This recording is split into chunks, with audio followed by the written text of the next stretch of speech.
and Valentina Gomez was probably doing backflips behind him when he did it. Yeah. Like handstands and cheerleading pom poms, and all wearing crusader while LARPing as a crusader. But now she doesn't have a platform anymore.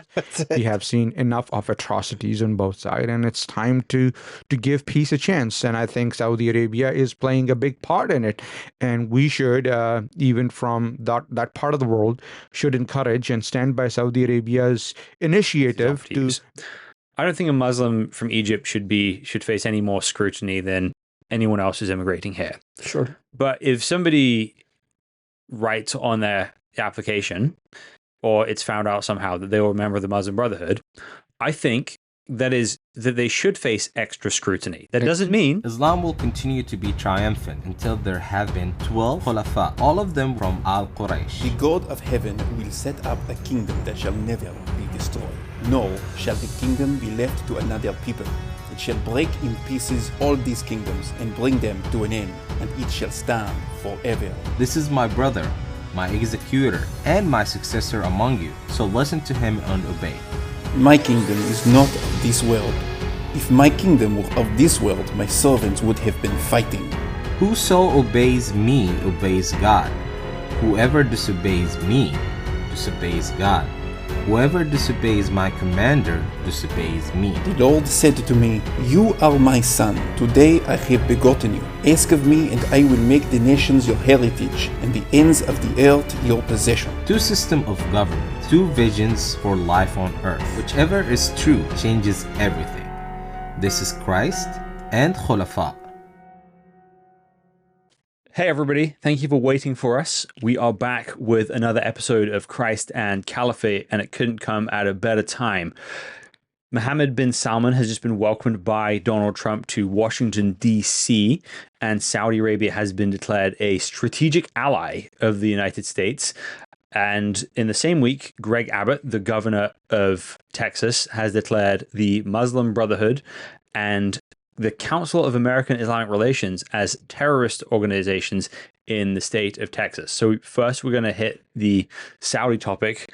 So what's your read on the situation with MBS in Washington, D.C.?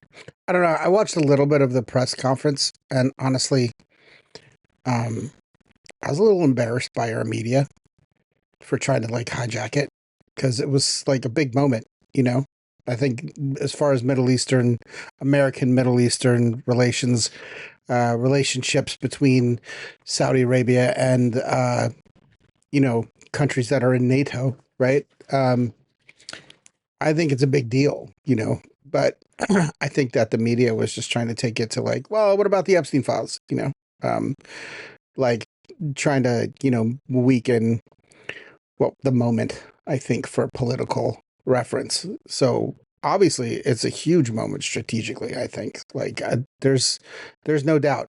I think that the quiet part is being said out loud now. I think that they've always been important military partners in the region. But I think that to just put an official designation on it is a big step.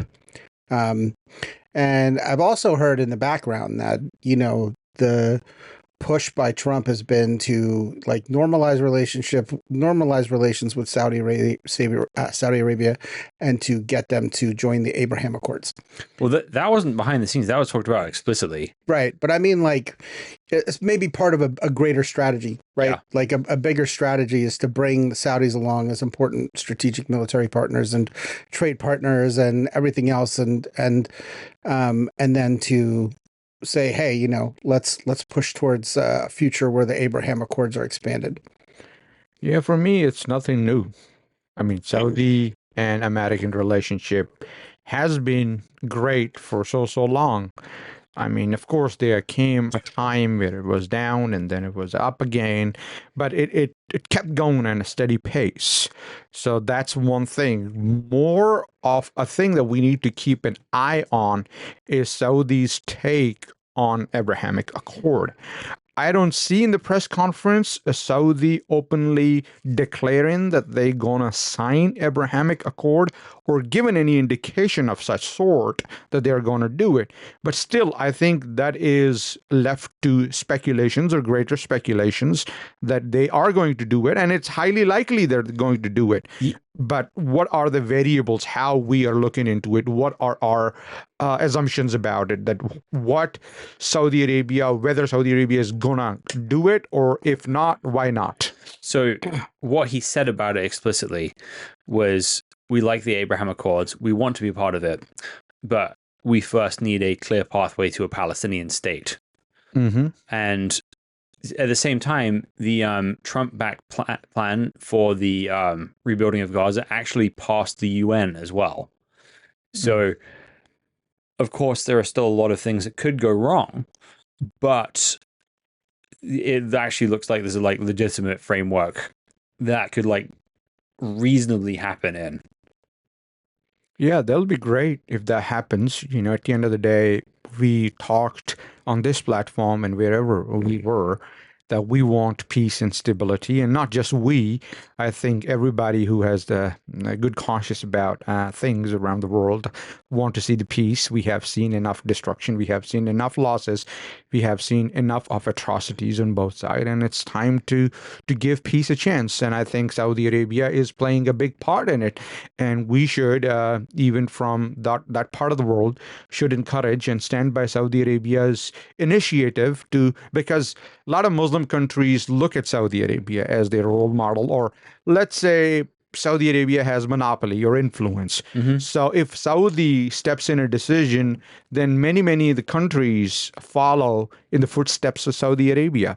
You know, I can give you an example of Pakistan. If Saudi Arabia joins Abrahamic Accord, then Pakistan is the next country. And when we think of Pakistan, you know, it looks so small on the map, but when it comes to Muslim countries, Pakistan is a big power in Muslim world. Right, very influential. Yes, very influential. It also puts pressure on other countries that right now you would look at it and say they wouldn't join, right? Like Yemen or something like that. You know, those countries are now kind of even further isolated in the Islamic world, right? Because they're such a big player. I mean, you said it right. The influential. Yes, Saudi Arabia is right? America's of Middle East. Yeah, they are. They are. Let's put it this way. So yeah, economically, militarily, culturally. Yeah. I mean, of course, I don't ever see any particular country as one perfect good country. There is bad side of it too. Right. You know, we can't say that Saudi Arabia is all rainbows and butterflies. No, there are atrocities. There are things that Saudi Arabia has done and that consider not so humane, but at the same time, we must give credit where credit is due. Yep. You know? I was watching one of those shootouts on CNN that they have regularly with different panel guests, and the take I got from it is the far left will go, why are we getting in bed with these human rights violators? And the far right will go, how is this America first? Right. But I think that both of those perspectives fail to see the bigger picture, right? Like, first of all, if we can get to a place like you're talking about, right? No death by warplane, right? No death by jihadi. Like, if we could get to that place somewhere, some happy medium Yes. of that place, right? Where, everybody's needs are met, security wise, economically, whatever, and everybody's sovereignty is propped up, then, you're going to have to make compromises in a place where people don't reflect your values. They don't see things the way you see them. Mm-hmm. They're not looking at the conflicts through your very alt-right or far left progressive lens. They're just not doing it. And I understand as American citizens, right? You have a voice. You can vote your conscience. That's fine. But the way I would implore to both of those groups is that there's a bigger picture here, and we have a historic moment that we can take advantage of if we all kind of partner together. And like you said, it's not going to be perfect. There's no perfect outcome here. Yeah, and here's the thing with a country like Saudi Arabia. Again, as you said, no country is perfect. But you take somewhere like North Korea, for example. You took the worst case. The worst case, right? Yeah. But it's an easy one to start with. North Korea is hostile and controlling, and there's no reasonable path forward, right? There's no progress to measure there. it's regress. It's all in the other direction. They only get worse over time for now, right? Whereas you take Saudi Arabia, it's not perfect, but I think we can see progress there. Yeah, a lot of it. A lot of progress. Yeah. And did you see, and maybe this is overstated, but it looks like they abolished the kafil system? Yeah, on the surface it did, but it's System. The kafil system, the sort of pretty ownership of foreign workers kind of. Oh yeah. Well, obviously. So obviously, any time when something is banned, then there becomes an underground version of it. But it's better than there being an overground version of it, right? Yeah, I mean, of course, there came some of those policies which favored foreign workers, but to say that that system itself collapsed to the ground, no, it's not. It's still there, intact in some shape or form, right? Which is lenient than its later one. So I think this is another great initiative taken by Saudi Arabia. When I look at Saudi Arabia, I do disagree with monarch system at first place. I do not support monarch, but at the same time, the way Mohammed bin Salman's vision has taken Saudi Arabia to a path to integrate into the modern world and be same like the rest of the world. And, the fruits are coming. Saudis are respected all across the world. They came from this Islamic extremist ideology to more modernistic I won't use modernistic because, in America, modernistic is something else. But I would say from their perspective, they are coming out of the clutches of thick religious values and, aligned with the rest of the world to live in peace and harmony rather than imposing their narcissistic Islamic approach. That's what's positive about it. Yes. So I too, don't really believe in absolute authority and rulership and monarchy as sort of the best political system. However, if I could be careful, they'll revoke your British citizenship. You'll be stuck with the Yanks forever. The only difference in a British and American passport is it's slightly easier for me to go to Iran, but I'd be. I'm not sure that would be a good idea for me anyway, considering the kind of stuff we've put out. Yeah, no. Probably not a good highly idea. Discouraged. Yeah, 10 out of 10 would not recommend it. But however, if I could push a button that turned the Saudi monarchy into a democracy right now, I would not push that button. Yeah, I think at this moment. Yeah. Not ever necessarily, right? So inevitably, with any monarchy, you get somebody who's incompetent. So ideally, Saudi Arabia become a constitutional monarchy right before that moment happens. Yeah, I think with Mohammed bin Salman, I think again, it goes down to you let the system develop itself naturally or organically. If monarchy falls, then the democratic system will not erect itself in a day. It will go through a process, and that process will be chaos. And of course, then will come a lot of religious factions, which of course will push Saudi Arabia back on the track of Osama bin Laden and his liking, many of those. I mean, if I could add to that, so in Afghanistan, it was imposed, right? There are different places where it was imposed. And it was a failure, just an abject failure. So it's refreshing to see, kind of like I don't want to say free will, but I guess like people are choosing it. They're choosing to run away from that version of Saudi Arabia, right? Like their leadership is not wanting to go back to the Stone Age, not the Stone Age, but you know what I'm saying. Yeah. To go back to like 1,500, 600 years ago and restart the Islamic world from that point with that viewpoint. And I think that, if we had looked back on like 50 years of American foreign policy, right, particularly as it goes to the Middle East, and had tried to sit there and say, what does the carrot look like versus the stick? Right? Like, or like, where do you use the stick and where do you use the carrot more like efficiently instead of, more of like, we're going to excavate everything and just implant our system. Yeah. Right.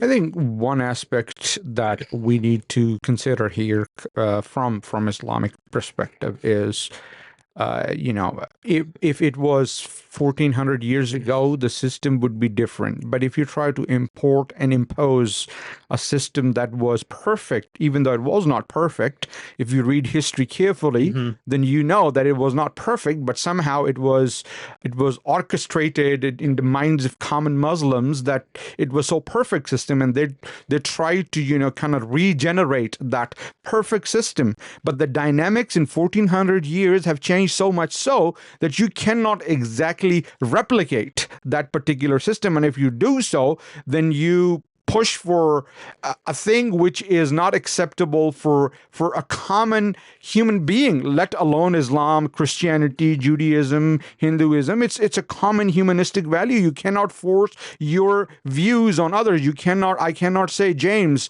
be Muslim or I'll kill you. That's not the way the world works now. Yeah, 1400 years ago, yes, I think many religions work that way, not to go in that loophole of like who was right and who was wrong. But back then it was normal. Now it's not. So why not follow Saudi Arabia in the lead that, okay, the world is progressing, the humanity is progress. So why not we align ourselves even with Islamic values? He called himself Muslim.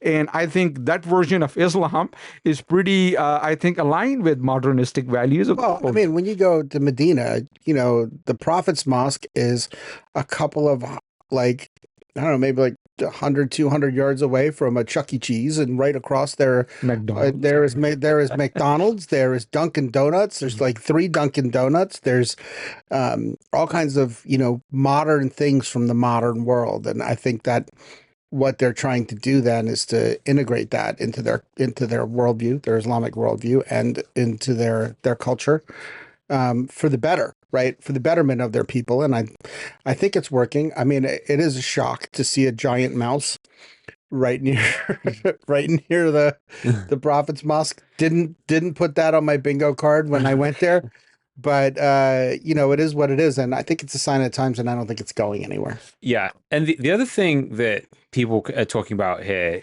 is the Khashoggi killing, and people asked him about that during the press conference. Oh, did they? They did. Mm-hmm. And he said, that's what I didn't like about it. Like the questions, I get you have to ask questions in America, particularly with the media, but the moment was bigger than that, Yeah. And so basically he called it a terrible mistake that will never happen again. And so people are saying, well, because of this thing that has happened, we shouldn't be hosting someone like this in the White House. And my opinion on that is that, first of all, no one knows for sure exactly what happened. We have our theories on it. Like, I don't know, you don't know. No one really knows for sure exactly what happened. That's an admission that he made. So, yeah, go ahead. Sorry. So the point is, what is the alternative to talking to the future king of Saudi Arabia? Having no diplomatic relations with Saudi Arabia? Are we going to ignore all the good because of some, because of some problems there? And there are problems there. There are some ways that people have been unfairly punished by the judicial system there. Even in the United States? Yes. A lot of incidents. No, exactly. So if you look at our history, we don't come with a clean slate. Mm-hmm. We have places where Americans have committed atrocities. That's right. True. We have times where Americans have even acted genocidally. We have lots of things in our history. And not just America, just to correct this, or just to say on top of it that it is true for every nation. British, on the other hand. No. British. And let me give you an example of Pakistan, what they did in 1971 to Bengalis. His name out your mouth. Yeah, so no one is perfect. No country in the beginning, I said, is perfect. There is no clean slate for any particular country. So I think Saudi Arabia is also no exception. If you want to be acting like, one perfect rainbows and butterflies, then of course the scenario would be different. But, we have to let go of the past and move forward with the present. Yes, and that is difficult. But at this level, the only way to, if somebody wants to bring Mohammed bin Salman to justice for the killing of Khashoggi. I'm not saying he did that. But if somebody wanted to do that, how would you do that? We'd need either a revolution in Saudi Arabia or an invasion of Saudi Arabia. I mean, which is going to be, which is ridiculous. I think the problem is it's being framed within the context of like partisanship. Yeah. So if Biden had been able to pull this off, right, or Clinton had been able to pull this off, let's go back to like a really popular Democratic president, right? First term Obama, first term Bill Clinton. If they had been able to pull this off, you would be hearing more of what, like you're saying, right? Like, oh, we need to move forward, like we need to not let bygones be bygones, but we have to understand that, the times are changing and we have to change with the times. I do believe that a lot of the blowback is coming because there's like a Republican regime, and it's particularly this Republican, right? Like this president. And it's more oppositional than anything else. It's like reflex opposition. So when you see that, like reflexive opposition sees something, even though it's seeing something that like it's good, it can't be good because of where it's coming from, right? Like, which is honestly, it's a childish way to look at the world, Yes, and here's what I would land with. In something like politics, you have to deal with things in a way that is pragmatic and realistic. If you're stuck in ideology, you will never live at peace, and you will always be frustrated because human politics cannot bring ultimate justice. So we simply have to do things in politics that are for the greater good of as many people possible. However, what you need to take comfort in is the idea there is a day when all of us will stand before God. All conspiracies will be revealed, and everyone will answer for the things that they've done. And being able to hold on to that knowledge allows you to be at peace about the things you do not have power in this earth to fix or change. And we can focus on doing things that benefit as many people possible. With the American relationship with Saudi Arabia, I believe that them being friends with America has been good for them as a country. It's helped them get wealthier. It's helped them modernize. It's helped their people get educated. And I don't want to just say, hey, they're here to learn from us. There's lots of great things we could learn from Saudi culture as well. Hospitality, how to police a city and keep it safe and tidy. We're looking at you, West Coast. And there's lots of things we can benefit each other with by learning from each other's culture. And that's what we're about as Almeida. We're about making friends and having honest conversations with people who are different from us.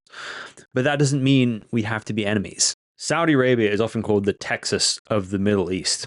So moving from the Texas of the Middle East to the Saudi Arabia of America, Texas, Governor Greg Abbott has made a controversial decision this week to delegate both the Muslim Brotherhood and the Council of American Islamic Relations as terrorist groups. What are your guys' immediate reactions on that? He probably did that, and Valentina Gomez was probably doing backflips behind him when he did it. Yeah. Like handstands and cheerleading pom poms, and all wearing crusader, all while LARPing as a crusader. But now she doesn't have a platform anymore. That's it. Yeah. I mean, okay, you have to look at it, in my mind, in a balanced way. And there are legitimate concerns about those two groups.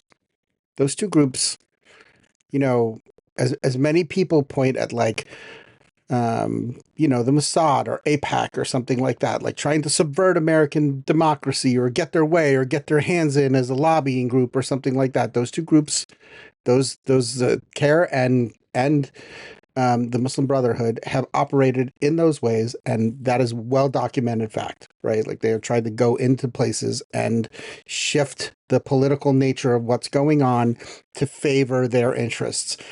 To be fair, it's a lot like any other lobbying group. It's a little, people add a little bit more of a sinister tag when there's a religion attached to it. So that being said, I'm going to be controversial here. I'm going to say it's not a great idea. It's also a states' rights issue. And just as like there are 49 other states that have not done this or are maybe considering doing it or not doing it. And I think that like states should have more sovereignty over what goes on. And if you don't like them, take them to court. Like, I kind of feel like that's the process, right? So that's what happened with it's a lot more controversial than, banning a group or whatever, but what about abortion, right? It turned into a states' rights issue. What about, the way that we administer public funds, right? In different places or deal with public property or monuments or whatever, right? Like those are state rights issues. If you don't like it, win at the ballot box. Right? Like take your idea or take them to court, take it all the way up to the Supreme Court. There is clearly a system there that allows for legal challenges of these kinds of things. Right. And, let the best idea win, right? Like let the best idea win within the framework that already exists of the Constitution. So that's not going to be a popular take, right? It might seem like I'm trying to take a way out or whatever, but I'm not going to pound my fist. I'm not going to die on this hill, right? Like I'm not a huge fan of those two groups, but that doesn't mean that they shouldn't have a voice somewhere, somehow, as long as it's within the context of our existing system. Yeah. So I have a different but maybe equally controversial take that will please almost no one. I think banning the Muslim Brotherhood and delegating it a foreign terrorist organization is entirely legitimate, and doing the same thing to CARE is reckless overreach. Okay. I mean, then we need to ban IPAC as well, because it's working on the foreign monopoly, and they're propaganda. It's not the same thing. Same thing. Because we are not seeing it the same way. That's the difference. Okay. Right? So here's where I would make my argument. So the Muslim Brotherhood, in the writings of Hassan al-Banna, believes in subversive, militant, revolutionary activity in order to overthrow the governments, at least of our allies. No, we are going back so much so that we are trying to bring someone that is not alive no more and was like maybe 60, 70 years ago. And if that is reflectant in their actions, then of course we can make a case, as he said, take them to court. But just to say that, pitching this whole argument on Hassan al-Banna, the founder, then I think we can go back onto many of those organizations and their roots where they evolved or came from. Then we can make a case for many, many other organizations. So here's where I disagree with that. In the Muslim Brotherhood today, they are still publishing Sayyid Qutb's books. And Sayyid Qutb...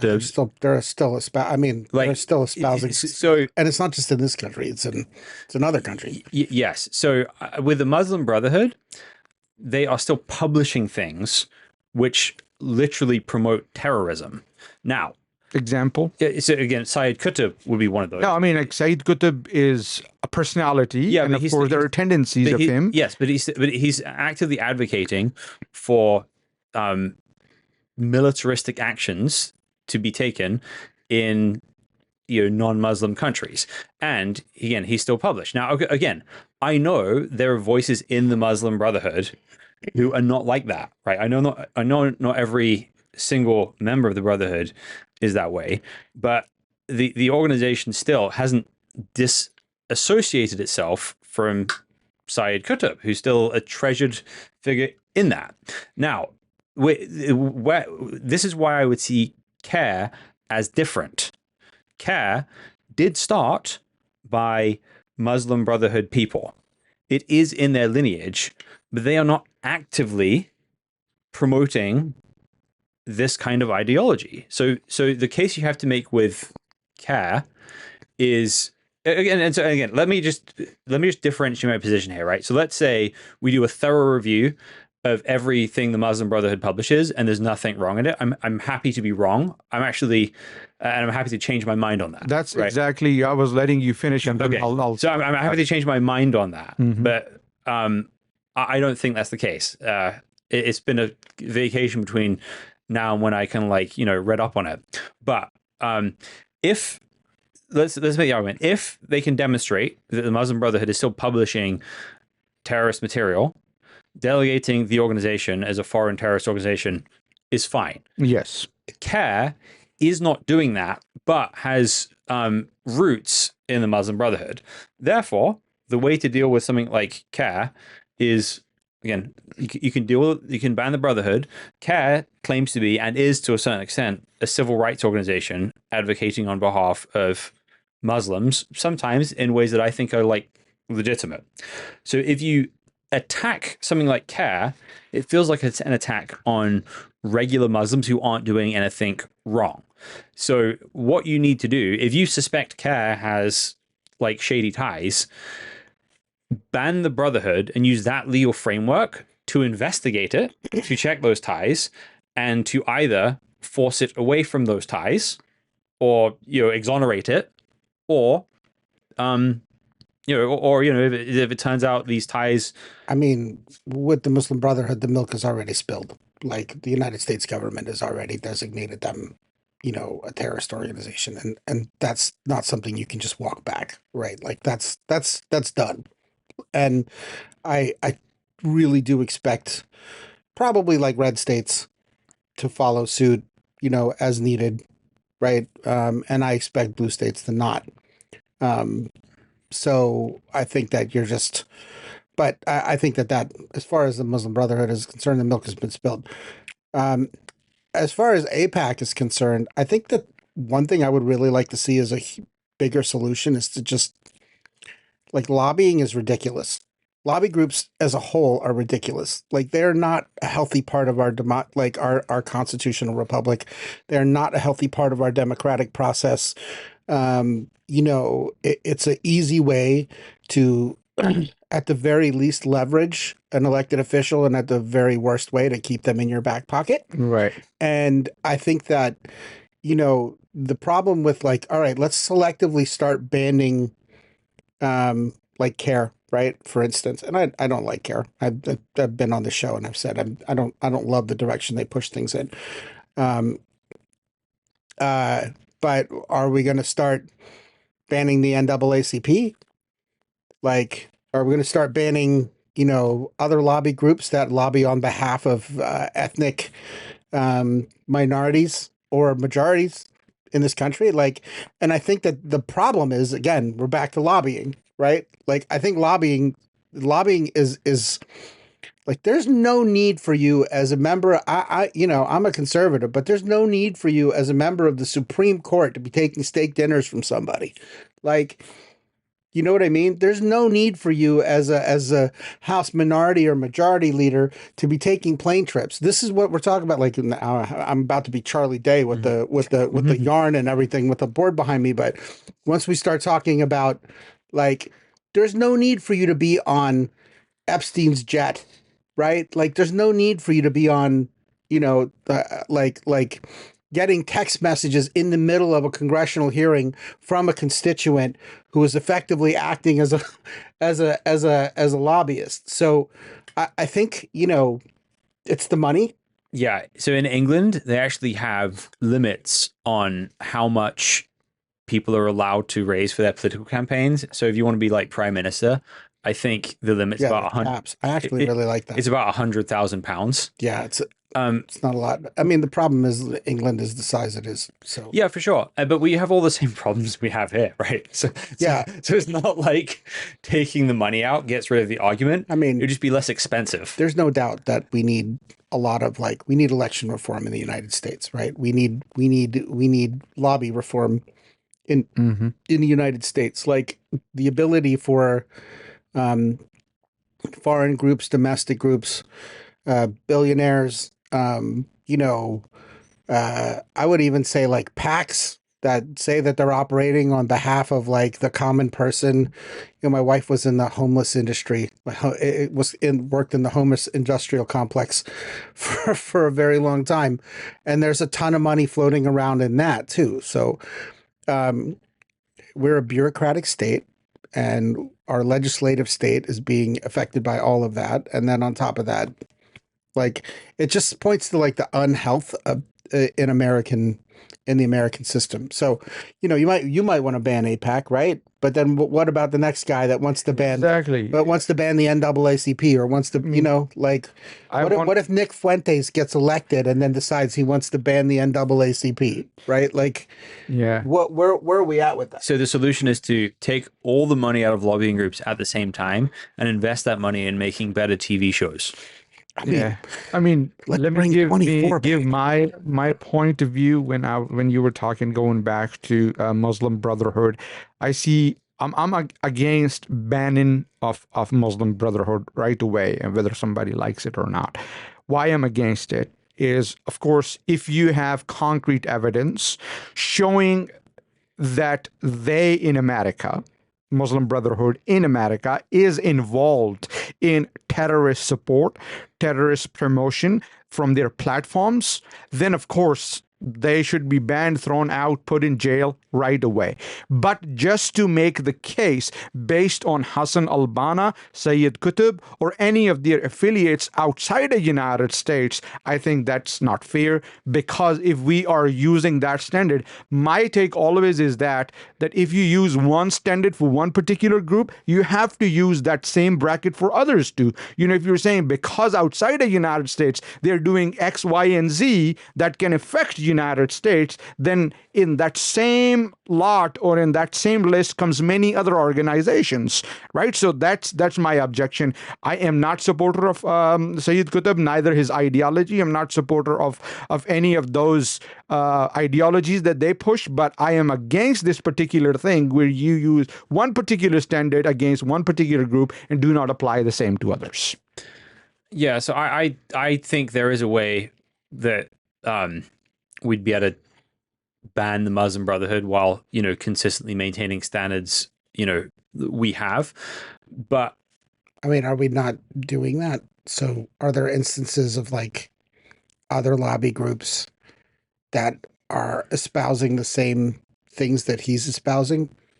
Like, so I don't like read like the, I see stuff coming from the NAACP, and I don't see like, let's take up, let's continually publish things that are coming like from our past founders that are advocating for like a Rhodesian style revolution, or what's happening in South Africa, right? Like let's black people attacking white people, to be part of the only way that you can be part of the revolution is to shed the blood of a white person. I mean, that was the thing in Rhodesia, right? So, and that still exists in South Africa and different places. And that ideology, that same framework, is not just in the Muslim Brotherhood. I mean, it found its way into Hamas, right? Like that's part of their charter. It's the same idea. Al Qaeda is part of their charter. It's the same idea. Is that in order to be a part of a liberation-based struggle, you have to participate in violence. And the groups that have effectively made their footprint in Congress, I think, have either managed to distance themselves from certain things or managed to, at least not put that out as a public front. I mean, let me tell you something. If there was a group in America that decided that it was going to advocate on behalf of German Americans and it was still publishing something from Adolf Hitler, that group should not be around. Agreed. 100%. It should not be around. So, regardless of whatever, like a person's like, all right, but in Germany, they're I don't know, they're feeding the poor, right? Like you just can't do that. Like if there are things in there, in order to get like a certain status in the United States, right? Like a nonprofit status to become a registered nonprofit, right?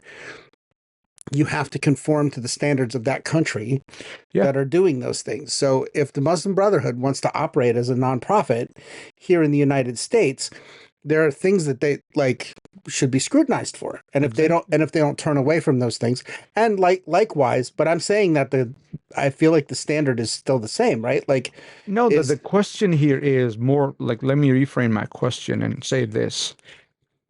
Bring forth a proof of Muslim Brotherhood promoting on their social media platforms, in their secret meetings, even of taking over United States, bringing Sharia law, or imposing Islam on the United States. These are the three things that generally Americans are afraid of or talking about, particularly in Republicans' groups, right? So bring forth any statement that stands on those principles, then I will be the first one marching and destroying the So I think that's my point. Yeah. So what I would say the things that could probably be sort of pointed out is that there are lots of Muslim Brotherhood groups who are committing violent actions against allies and want to overthrow the government of our friends and allies around the world. Right. So to be able to sort of see the movement as nefarious and want to be, hyper on guard against it, right, I think is a legitimate concern. But what I would say is this: the most important arena for this battle is not law and politics. The most important arena for this battle are in hearts and minds. Yeah, and talk about hearts and mind. Let me give you an example that I recently read. There was a dude who wanted to go in Michigan and protest against Muslims, right? And what he decided, he went in and started interacting with Muslims.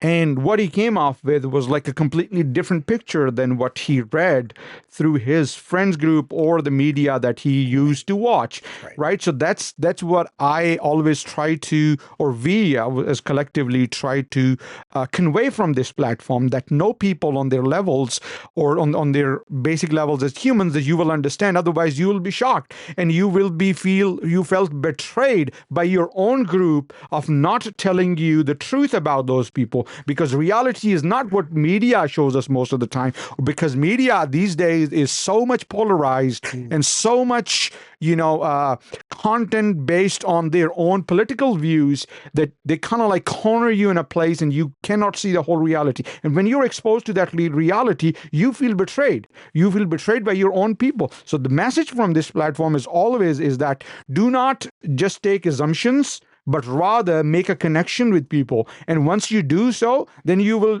by yourself see where the problems are and where the problems are not. Yes. So I would say in battling an ideology, you have to be very, very surgical.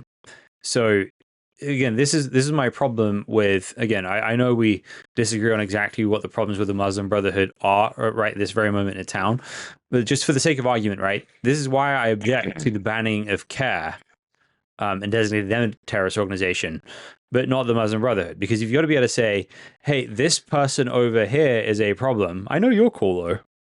Like, you got to have that kind of you can't paint everybody with the same brush. Exactly. So I think so. You can make the argument of like, hey, there have been some really dangerous thinkers in the Muslim Brotherhood, and to me, that makes anybody who openly associates with them need to be examined. Doesn't mean doesn't mean cancelled, but examined, right? Whereas to apply that same standard to CARE is just not the same, because most people are not associated with CARE because they're trying to plot the overthrow of Saudi Arabia and Egypt. They're trying to make sure they get fair legal representation in America. Yeah. And also give rise to Islamophobia in generally Muslim cultures, and because Muslims see themselves as like being on target. And I would say this, at the end of the day, Hitler was German.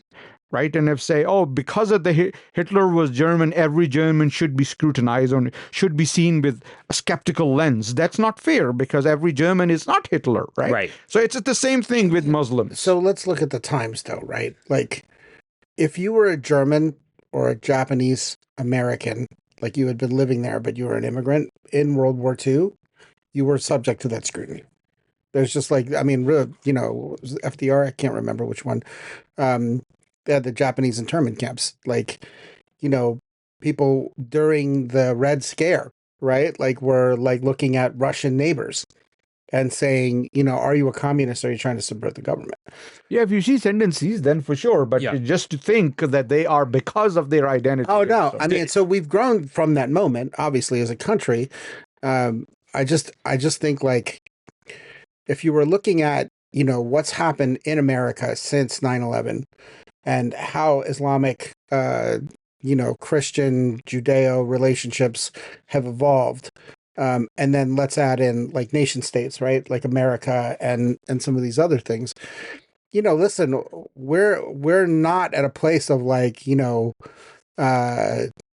America and the United Kingdom have been allies since, you know, after the revolution, right? Like America and France, it just doesn't have that history behind it. So it's really hard to be able to say like, I trust these people and let's move forward, particularly when, you know, you do have instances, right? Of like, I mean, just go on Instagram, man. There are imams that are on there and they're saying things that are parroting what the Muslim Brotherhood or they're parts of these groups. And it's like, if you're looking at it and you don't have the right perspective on it, you would look at it and say, well, you know, it's a threat, right? But it's going to take time. It's going to take like, you know, like going back to our last segment, right?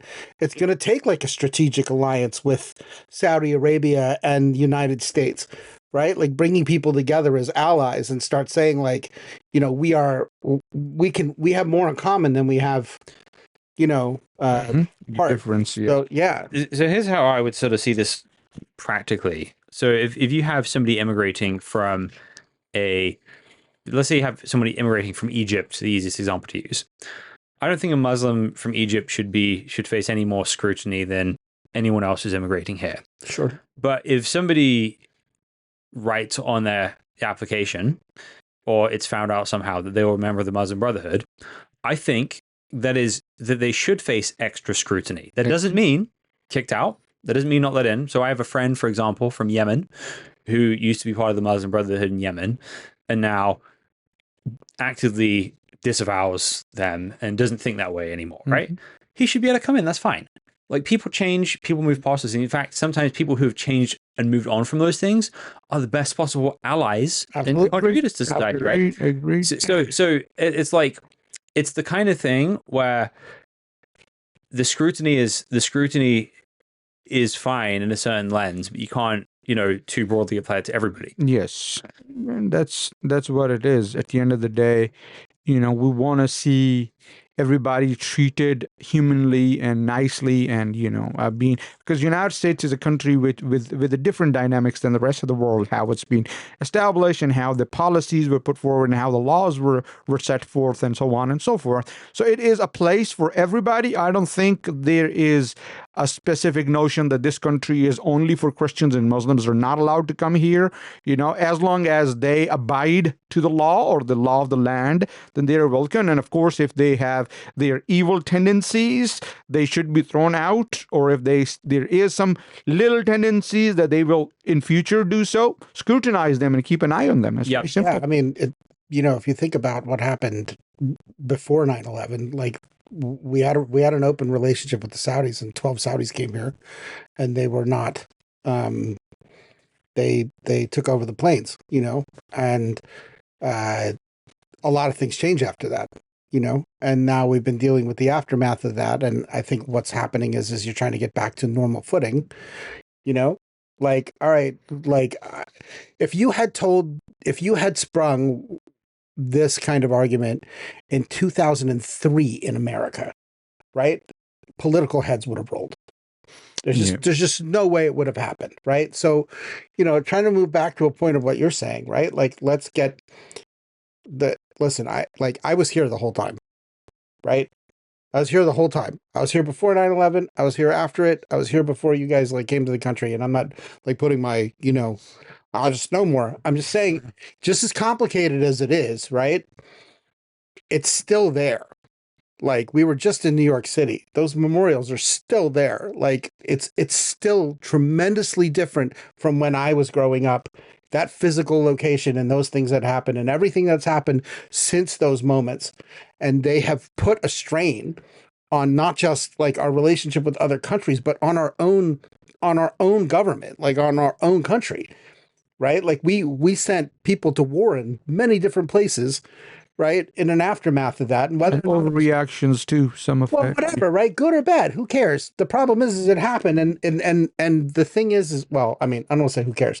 I mean, because at the people end of the obviously day, did there it. were more people killed in Iraq too, and That's who my cares point. about Is the those, point you is know? is that it's complicated, right? Yes. The point is that it's not as complicated. I'm not saying one was right and one was wrong and this or that, or to go back through and try and like re-engineer or re-legislate every decision that's been made. I'm saying that to get to where you are today, Mm-hmm. right? The complication is still there. And It listen, in America, our like relationship as Americans to one another based on race it's still there. It's still there. It's still super complicated. It is. And I don't think that like it's ever gonna like just go away. But I think that it's gonna take like can Time we to settle. yeah, can we acknowledge that it's complicated, right? Like, can we acknowledge Yes. that, you know, we have to go through ebbs and flows of these like things to try and get to a place where we're like, you know, maybe in 30 years, we're like, that was a mistake. And this is where I want to land here, because obviously the situation is complicated, and trying to solve a complicated situation with simplistic answers isn't going to help anybody. This conversation needs to be filled with people who know what they are talking about and can't just make a pragmatic answer, but a moral answer too. So I remember in the sort of late 20 teens, the right wing would always respond to the sort of like leftist arguments with sort of pragmatic answers about, well, this wouldn't really work if we tried it. But the left wing would always make moralistic answers. And we're up against the same kind of ideas. And things didn't really change in this country in that argument until Jordan Peterson came along and started actually, he knew the leftist material well. And he was actually prepared to stand up and call them immoral for what they were arguing for. The ideas aren't just impractical, they are immoral ideas. So we need people who know the ideas well enough to be able to accurately diagnose them and demonstrate why they are both impractical ideas and immoral ideas that are not going to create the peace and flourishing that people want. And as we do that, we have to be the best people at being able to differentiate who legitimately poses a threat, who simply has bad ideas, and who we can actually make friends with. Because in judging a bunch of people by what they look like or what they say their religion is and excluding those people, we're very likely to cause the problem we are trying to solve. But if we go about this in a Christian way, which is seeing this primarily not as a battle against people or foreigners, but a battle against principalities and powers, a battle against ideas, a battle for truth against error, while we are mandated to love people who are different from us, that is how we will win. That is how we will make the country we live in better. And that's how we will make the world better. Thank you for listening to Christ and Caliphate. We'll be back next time.